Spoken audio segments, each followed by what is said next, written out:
खासदाराचं काम असतं आपल्या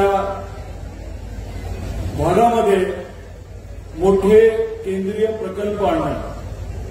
खासदाराचं काम असतं आपल्या विभागामध्ये, आपल्या मतदारसंघामध्ये मोठ्या प्रमाणामध्ये केंद्राचा निधी आणणं.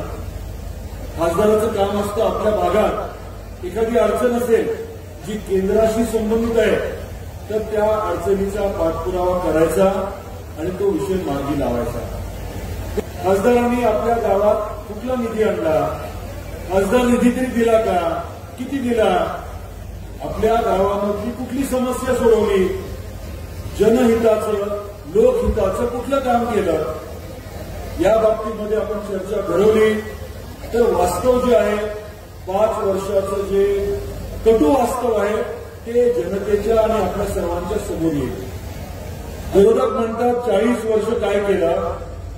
आपण जर थोडा विचार केला तर 40 वर्षापूर्वी आपल्या जिल्ह्यामध्ये लातूर आणि धाराशिव उस्मानाबाद एकत्र असताना आपल्या पूर्ण मोठ्या त्या जिल्ह्यामध्ये किती साखर कारखाने होते का माहिती नाही तुम्हाला.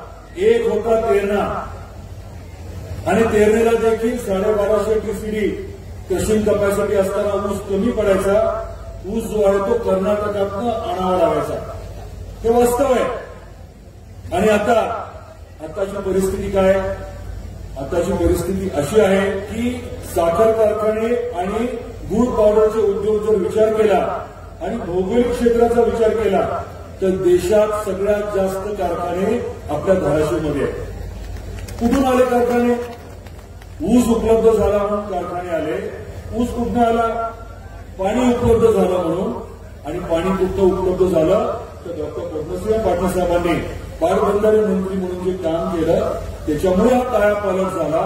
हजारो कोटी रुपये शेतकऱ्याच्या घरात आज जे येतात ते त्या झालेल्या कामाच्या मुळे होतात आणि त्या कामासाठी अनेकांनी सहकार्य केलं.